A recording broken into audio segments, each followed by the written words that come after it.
Hello and welcome to the show. Before we begin today's recording, I'd like to apologize for a number of factors.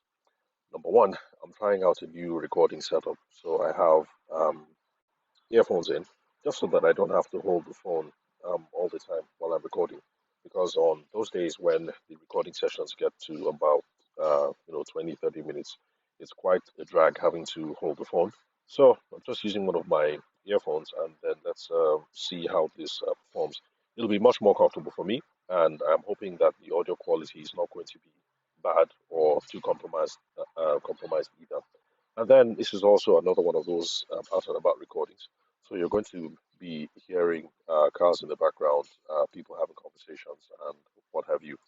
But hopefully, the relevant stuff that we have to talk about today, the stuff relevant to your personal development and your business development, is going to be worth the hassle of less than stellar sound recording, the distractions in the background, and also, um, yeah, one last thing. I also have a cold. It's that time of the year, at least in Abuja anyway, with the rains and all that. Someone brings the cold into the house, and yeah, eventually I get infected. So it's one of those things. So bear with me, and I guess that's the litany of woes for the day. So let's go straight into the recording. Now, I am currently advising on a startup in the real estate space. What they are is a two-sided marketplace. They're going to have properties listed on the site for people to buy, to sell, to rent, things of that nature. And I'm currently advising them about how to go about their marketing and then how to acquire customers onto the site. Also, to have agents get listed on the site. So that's one of the much more interesting things that I've been doing recently. And I will share details. I'll try and share as many. Well, of course, you guys understand that since this is a going concern, I can't go into specifics, but I'll share details that could be useful to us in our sales and our personal development, also our business development journey. Now, from that, I had an what will I say, an experience during one of the meetings, and I figured I'd just come up here and make this recording so that we can talk about how to gain advancements when we are with a potential customer, when we are trying to negotiate a deal. Now, what is an advancement? For those of you who are old school people, you already know the definition. When I say old school, I mean people who've been listening to the podcast for a very long time. But for those of you who this is your first time, I will go back and define. Now, in managing business relationships and in trying to negotiate a sale, you'll find that you're either making continuations or advancements. Now, a continuation is when you call out to a potential customer because you're trying to remain top of mind, but whenever you reach out, you don't really have anything specific that you would like to be discussed about with them. But when you have a continuation, however, a continuation is sorry, that's the definition of continuation that I just gave.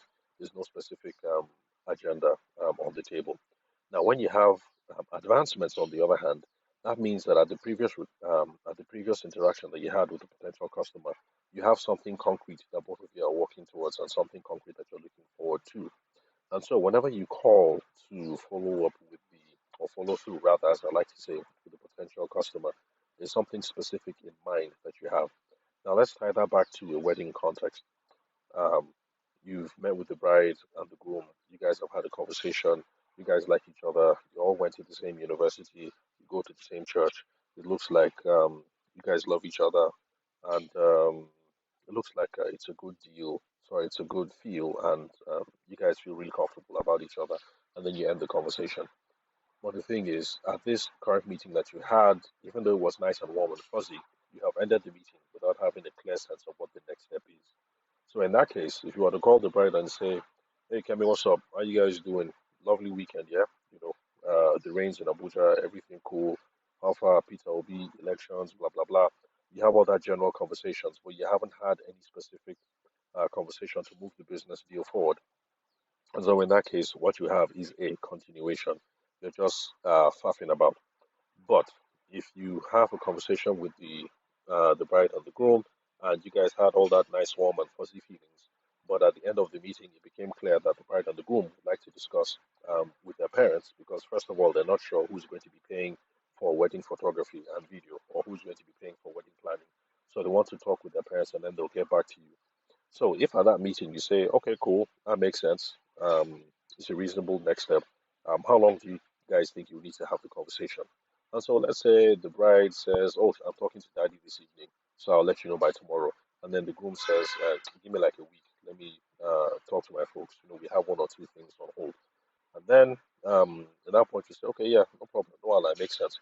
So in other words, like it'll be okay if I call you guys back next week Saturday, Abby. And the bride will say, oh yeah, cool, cool, no problem. Even if you haven't called me, I will definitely call you back myself. And the groom says, okay, next week Saturday, yeah, that's fine. And then you guys end the conversation. You leave the office, or they leave the office, or you end the Google Meet or the Zoom phone call. Sorry, the WhatsApp phone call or whatever it is you guys were doing. Now, in that case, what you have is an advancement because you had a meeting, you finished the meeting, and now there's something concrete that you guys are looking forward to, which is they like everything that they've seen. They think the money is cool, but they've been upfront with you. They're not going to pay out of their own pocket. It's mommy and daddy who are going to pay for photography and video, or they're not sure, which family is going to do it. So, they need to consult. And so, in that case, the advancement here is that um, when you call back next week Saturday, you have something specific that you're pursuing, and that is you guys have discussed with mommy and daddy. And so, how does the decision get taken? Who is it that pays for wedding photography or wedding video or wedding planning? And you now get a sense of who else you need to bring into the conversation. Because if mommy and daddy are responsible for paying, but mommy and daddy are not ready to just cut the check like that, then you have to find a way to bring them into the conversation and bring them into your sales process. So this is an example of a difference between a continuation and an advancement. So with this later example that we gave, what you have is an advancement because you're taking the thing one step forward. The bride and the groom are happy. They like what they've seen and they've heard. We're not sure about who's going to pay for what, and they have gone to consult with the other stakeholders, your mommy, daddy, uncles, aunties, to find out who is paying for what. And so you have taken the deal one step further. Even if it hasn't moved one step further, you now have all the information that you need to take things to the next step. That is an advancement. The other one where you're calling to say, what's up, how you day? You guys talk about Atiku, you talk about Tinubu, you talk about Biden, you talk about Roe versus Wade, you talk about everything that is topical, and you guys just about the latest thing you've watched on Netflix. That is just a continuation. You haven't done anything to move the deal forward. So we should always be striving for advancements rather than continuations. Now, unfortunately, some people assume that just because you guys have had that meeting, you guys have agreed on a couple of things, some people assume that they can now dictate the pace of what should happen next. So in this case, that would be the wedding planner or the wedding photographer in this case saying that, okay, oh, I'm glad we're in agreement on ABC 1, 2, 3. So, so excuse me. So excuse me, I mentioned that I had a cold earlier. And then the wedding planner or the photographer now says, okay, so next you will have to get back to me in 3 days about 1, 2, 3, 4, 5, 6 for us to move ahead. Now that's a mistake that a lot of people make. It's now that we've made progress, but the thing is, you really can't dictate the pace of advancements. You're speaking to another person. People like to have autonomy and control over what it is that they do. So the way for you to get to the next step is actually to get some buy-in from them about what the next step should be and how long that will take. So, like in the example that I gave, you tell the bride, you ask the bride, so like how far you're going to discuss with Popsy, so like how much time do you need? And she says, oh, I'll talk with him this evening. It's not a problem. By tomorrow morning, I should let you know what's up. So there's buy-in, there's autonomy there from her, and she has told you that within 24 hours she'll sort it out. The groom, on the other hand, he feels like because they're running a couple of things in the household, he'll need like a week to talk to his parents.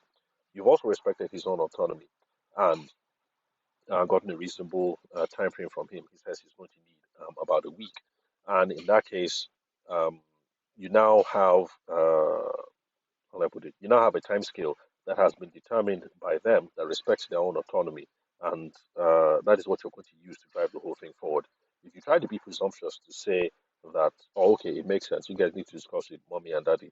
So in that case, I'll call you tomorrow morning to find out how the conversation has gone. If you do that for the bride, it might be fine because she's cool.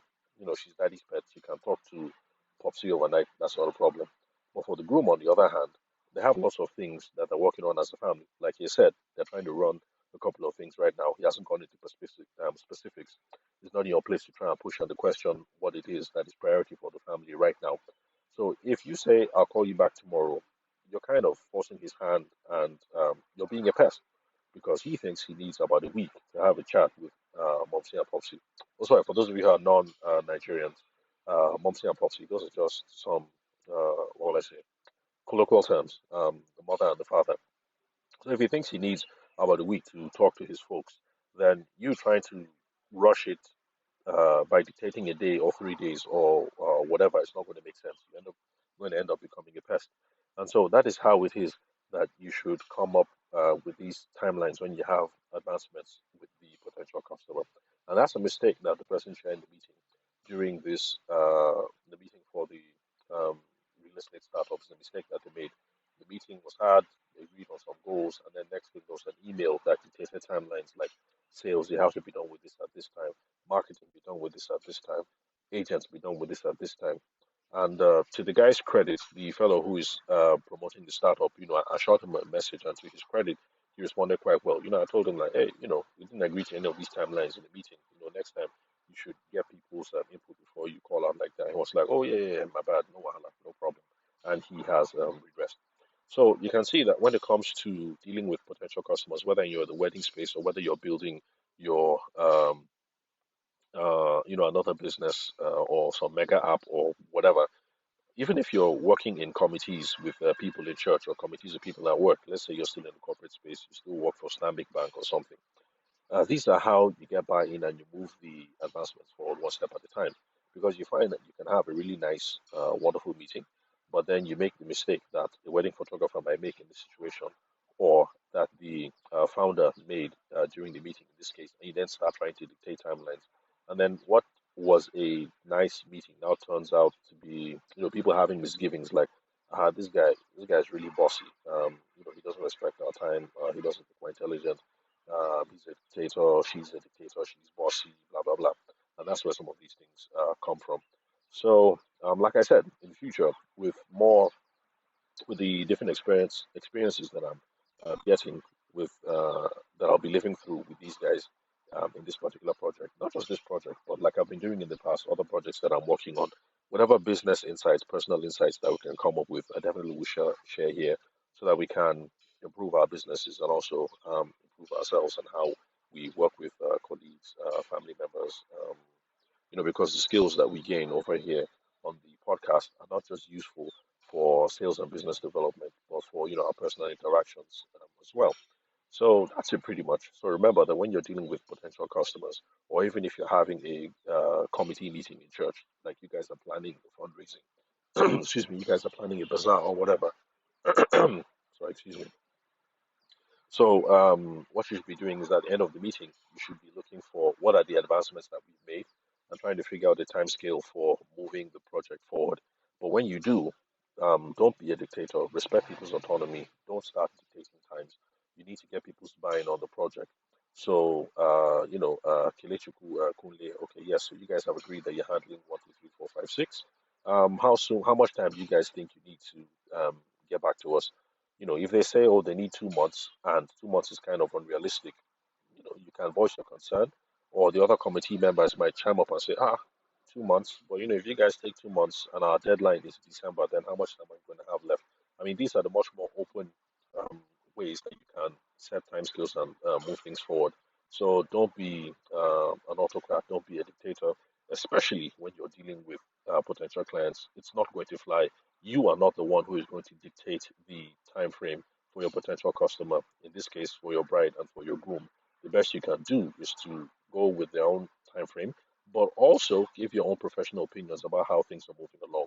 So if you're a wedding planner and they say that they need a month to get back to you, yes, it's in your place to confidently point out that, well, this wedding is December 22nd.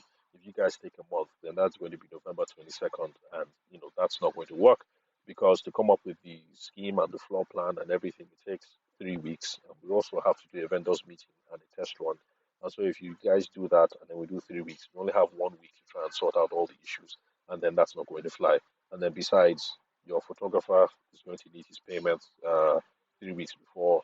The caterers usually collect payments 2 weeks before, blah blah blah. So this timeline just doesn't fly.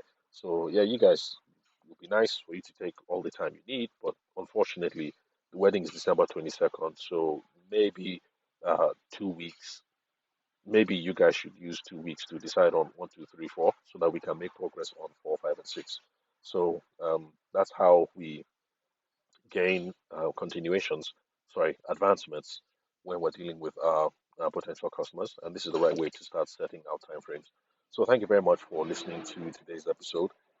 If any of you have qualms with the audio quality, that's this headset and microphone that I'm using, then let me know and we can look for alternatives. Until then, I'll just assume that even if the audio quality isn't up to par, I'll assume that you guys are okay um, with the nuggets, with the value that you're receiving here on the show. So thank you very much for listening to today's episode. I'll catch you guys at the next recording. And until then, when you're dealing with your potential customers, remember we're not aiming for continuations. We're looking for advancements. And as you gain advancements, when you're trying to determine time scales, respect their autonomy and get their feedback, their input into the process. So thanks for listening. I'll catch you guys at the next recording.